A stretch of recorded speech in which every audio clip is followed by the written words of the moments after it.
What's good, D? Is this on? I hope it's on. It is. Um, what's up? It's the Shi-Fi podcast, episode 77, maybe. Maybe it's 77. Maybe I'm gonna bet $20 it is. Wow, it is. Okay, wow, 77, double seven. So yeah, shout out to everybody listening, Spotify, Apple, YouTube. If you're watching on YouTube, I have a little bit different background than usual. This might be my background for a little bit. Yeah, it's just a picture. I'm in a new location. I'm up in West Texas, Lubbock area. For school, grad school. So okay, usually I like put out an episode like every Saturday, but I kind of like or Saturday or Sunday. But I like had a lot to do and stuff, and just didn't have time to record, and so I'm recording a little quick one. Probably record a little bit, another couple of other quick ones, kind of behind, but the longer episodes, we'll see later. They'll be back to normal, but with life transitions, you kind of have to just kind of like, all right, let's record podcast later, see what happens, and yeah. So I'm chilling. I'm in West Texas, grad school. It's my last year of grad school. Today was my first day. I used to complain about life transitions. I remember when I was doing my internship. When I did an internship this past winter, and I used to be like, boo hoo. I'm going to school and I'm going to internship, and then I'm going back to school, and then I'm gonna like do other like, and then back to another life transition, coming back here after pandemic situation, quarantine. I'm over it. My life is just gonna transition every 3-4 months. I don't know why, but it just is. It's just what I do. It's just what I want to do. It's just whatever, like, the thing I'm doing, it requires like a lot of sacrifice. And it's just, we'll get there. And who wants a like stable life in their early 20s? No, we don't need that. That's something in your like 30s and 40s when you have like a 5-year-old or something. Yeah. So it's kind of cool. It's kind of cool. Being back in Lubbock, back at Texas Tech. It's weird, especially in the coronavirus era. I am so glad it's my last year. My goodness, it feels like what did I compare it to? Something. I was like, this feels like something else, like jail in a way. Because part of college, it's all about the college experience, win, all that. But like, I'm glad I'm doing something intentional with my college life. Because like, if I was just here for the experience and just wanted to just mess around, I couldn't as much. Especially with like bars being kind of closed. No football games, like tailgates are just gonna be kind of whack.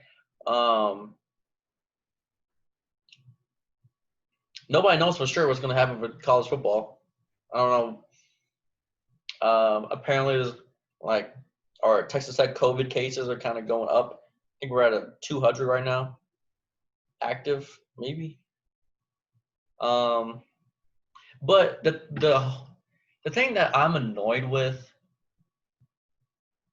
like, okay, the COVID cases, cool, whatever. Like, personally, I don't care.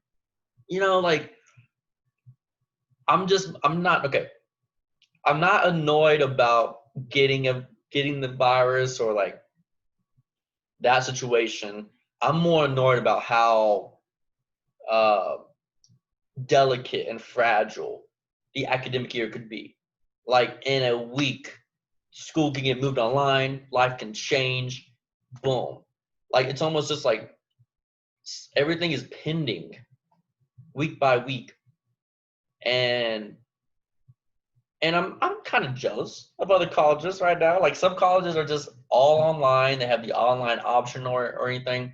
Texas Tech is honestly the most normalish college in the state of Texas. We have 2/3 of our classes in person. It's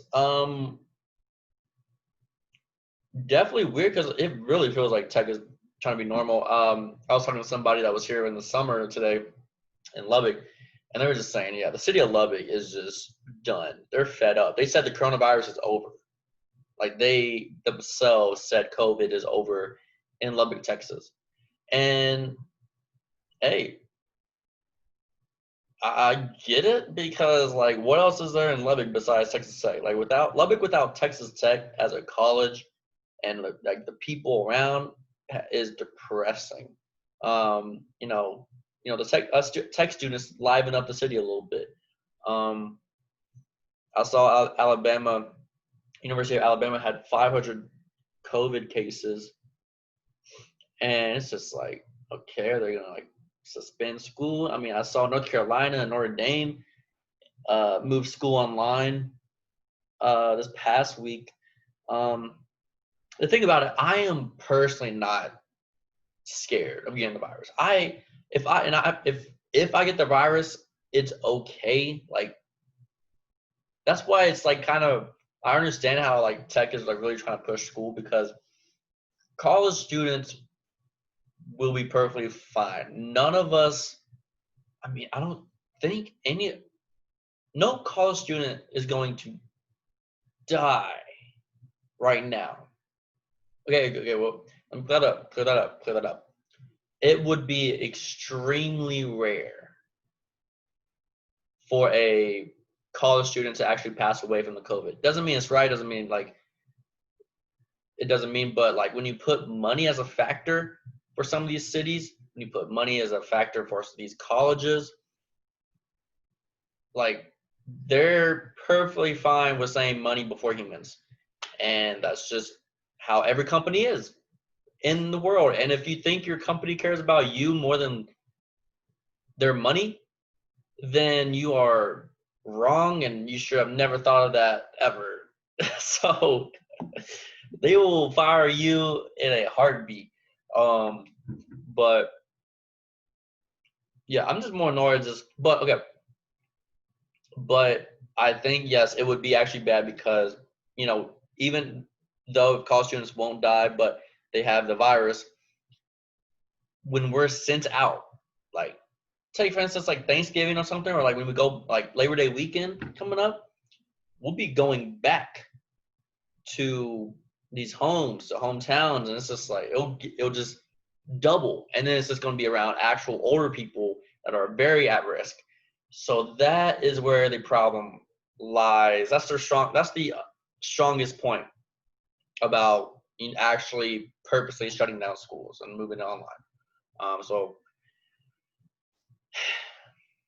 I've been saying that recently, like in these situations, everybody is technically right, and that's possible.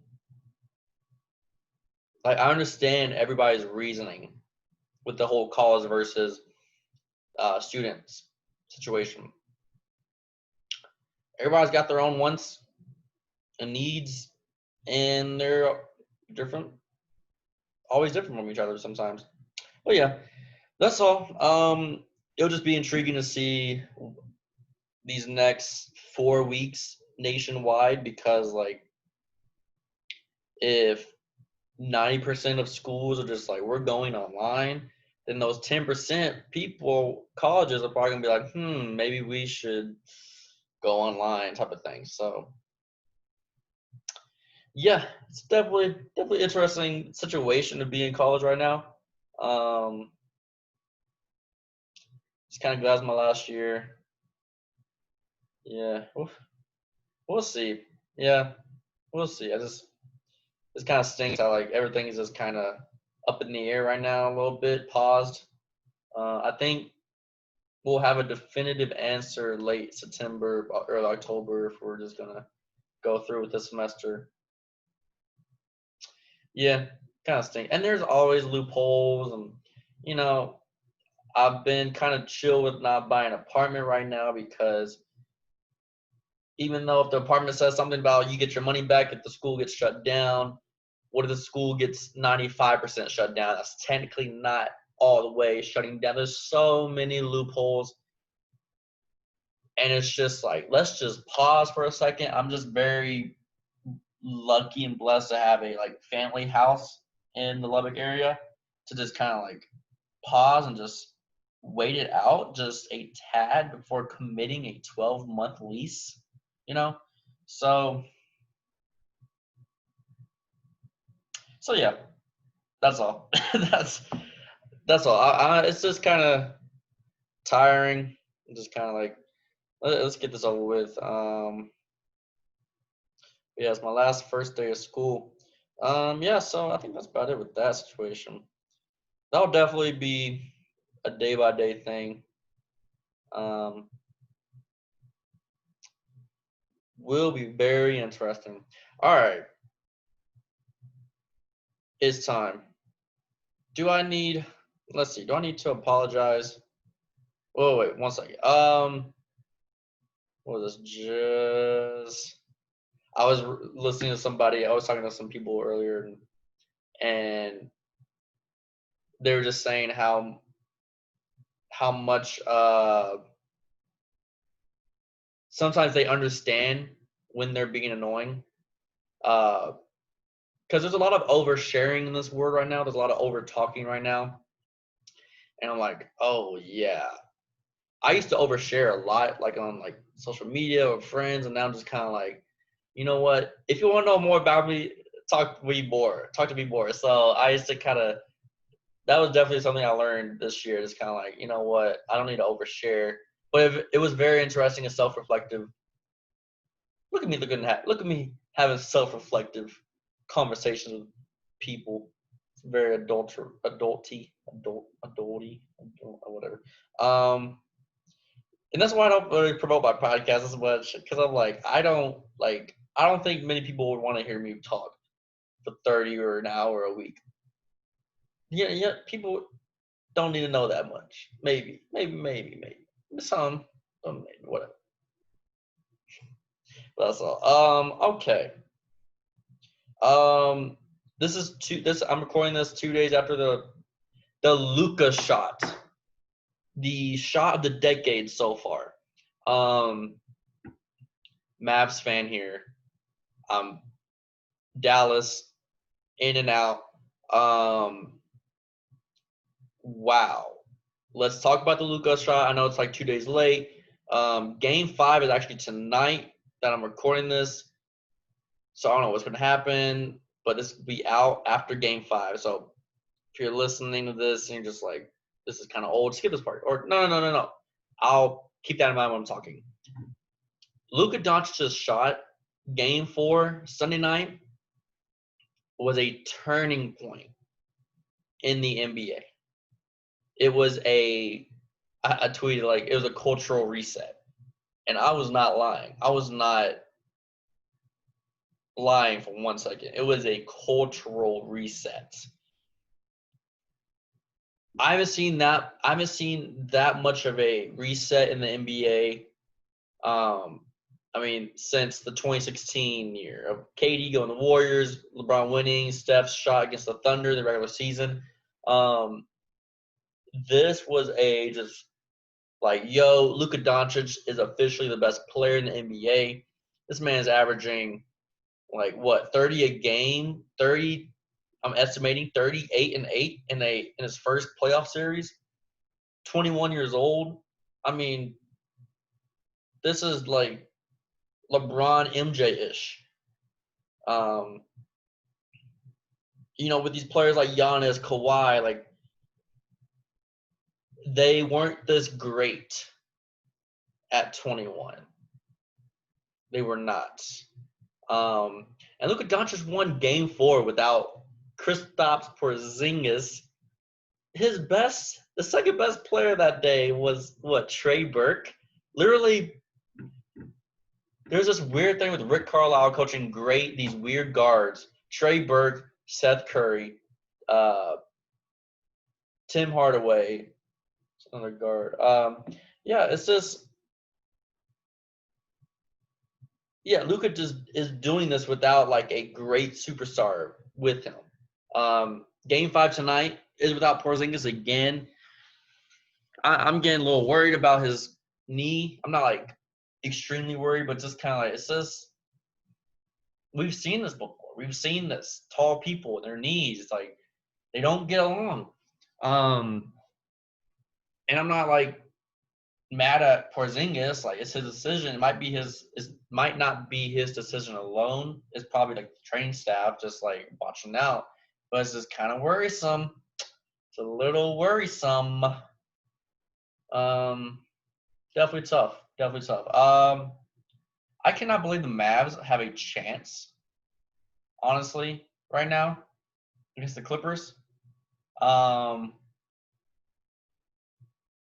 Yeah, definitely shocking that we've won 2 games so far. It's 2-2.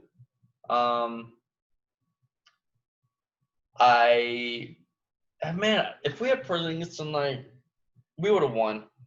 So I don't know. I fear that maybe the Mavs are kind of just gonna have a huge letdown. Maybe. Who knows? But I thought that on game 2 and we won. So I don't know. It's a definitely tough situation. I mean, if Luka does it again, it's just like we gotta stop not putting him in your top 5 player list right now. Yeah, if he wins tonight and has another great game, it's just kind of come on. What are we doing? Put him in your top 5. Put him in your top 2. It's definitely great to see. But yeah. I don't know what to really make of the whole Luka, Montrezl Harrell, white boy comment.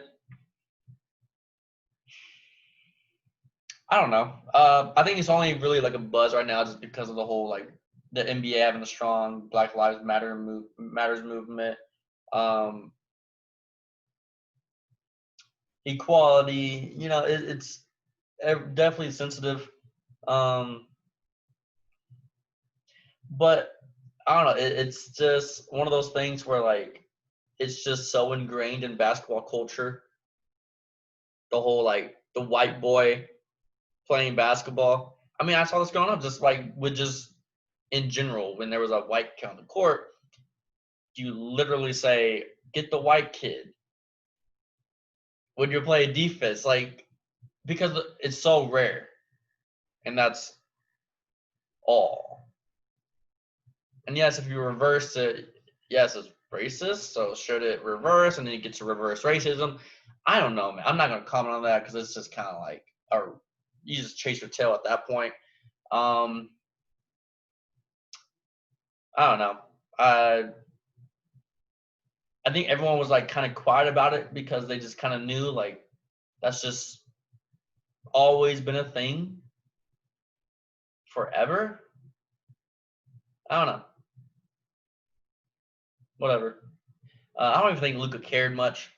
he's like, all right, it's just one of those stories that's sensitive or like people like to talk about, just because. I will give, these series. Honestly, I did not think would be ending this quick. It's looking like did the Bucks play the Magic today? Wow, they did. Wait. No. They play tomorrow. So these games, the NBA first round, I thought a lot of them were going to go 6 or 7. It's looking like there's only going to be 2 series that go 2 out of the 8 that go 6 and 7, and that is super surprising to me. I thought there would be way more, just because there's not really home court, and just kind of just random teams maybe, but no, there's no upsets. I thought there would be upsets with like the Magic beating the Bucks maybe, or the Blazers beating the Lakers. Definitely interesting. I thought the Blazers would give the Lakers a lot more trouble, but it's not really looking like it anymore. So, and I'm very impressed with Donovan Mitchell. Very impressed with Donovan Mitchell. Beating the Denver Nuggets. They're winning in Game 5 right now. They're probably going to win now. The Nuggets, oh my goodness, they are frustrating. They were a 2 seed last year, and they lose in the second round. And they're a 3 seed this year and lose in the first round. Something's got to change. No one's talking about it because no one cares about the Nuggets. No one cares about them. They're not polarizing at all. No one cares about Jokic. Jokic is just one of those guys that, like, he's probably the quietest superstar.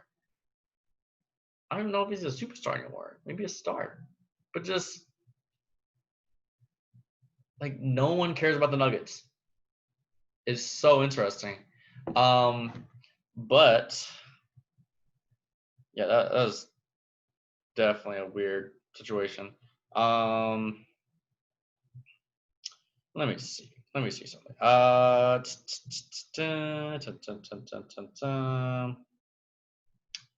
Let's see.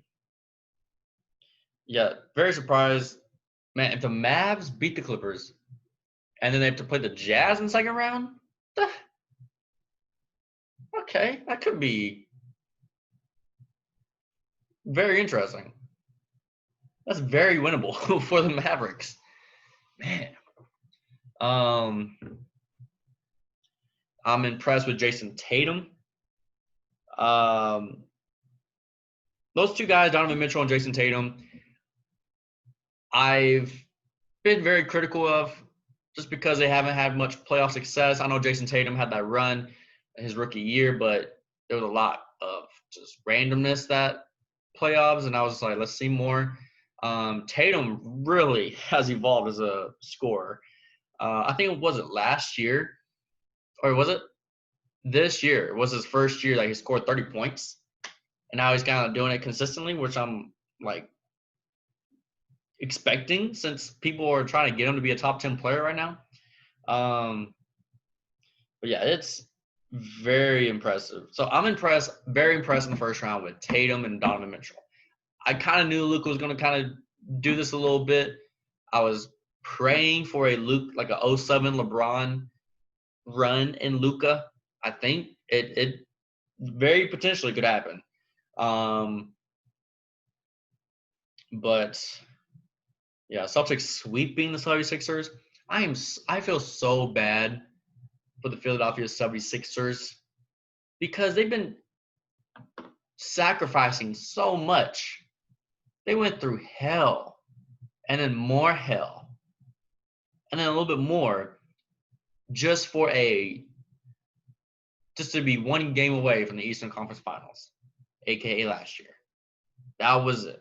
Now they're probably gonna blow it up all again, and that's it. Yeah. Ben Simmons, Embiid,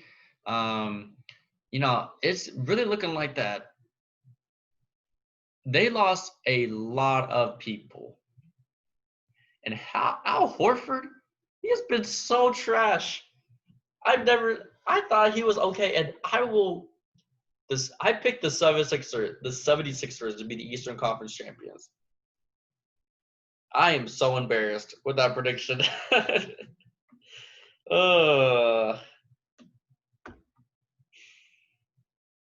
It happens. And when your best two players are Joel Embiid and Ben Simmons, and with that, it's just like those are such two just unattractive players, position wise. I'm just like Ben Simmons being like a guard, but he can't shoot, but he can like hook shot, and then Embiid, he tries to shoot threes, and he's a center in a era where no one cares about centers. It's tough. It's tough. And then the whole Markelle Fultz debacle. Man. The Sixers, they just could not shoot. I can't name a guard on that team that could shoot. I think that's why they were like really big on the Shake Milton guy, might be confusing his name, but that's why they were so big on trying to make him a guard, because they needed somebody that could shoot. Like the losses of JJ Redick and Jimmy Butler were detrimental. I didn't think JJ Redick was this vital to a team, but I mean, it makes sense when your team is trash at shooting and you take its greatest shooter off the team, and it just goes back to being a trash shooting team. So I get it. It's just weird. Definitely weird to see. But Tobias Harris, he's been kind of trash too. It's just like, man, they're locked in. They signed Tobias to a 5-year contract. They signed maybe Embiid or Simmons or something. Man, it's just like they just not going anywhere. It's really weird to see. Yeah, it's definitely weird.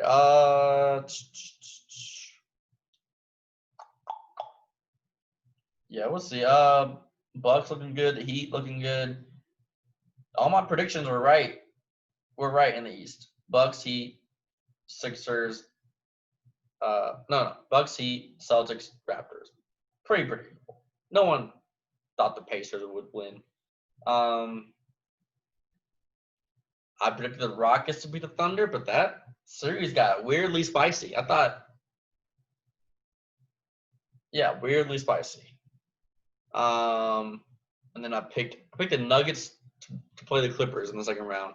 That side could get very bad. That could be the Clippers or the Jazz versus the Mavs. That'd be kind of weird.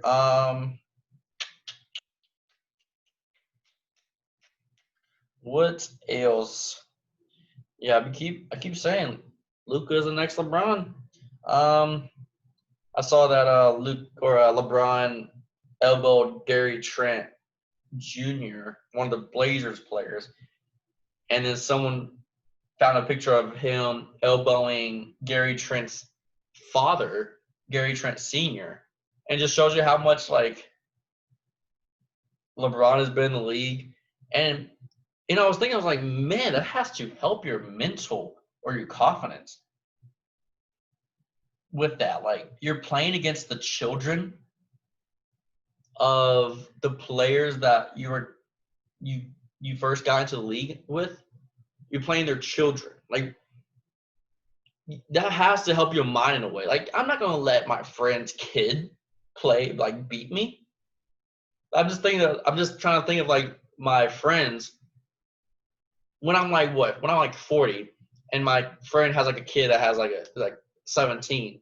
I'm not letting him beat me in basketball. I am posting him up.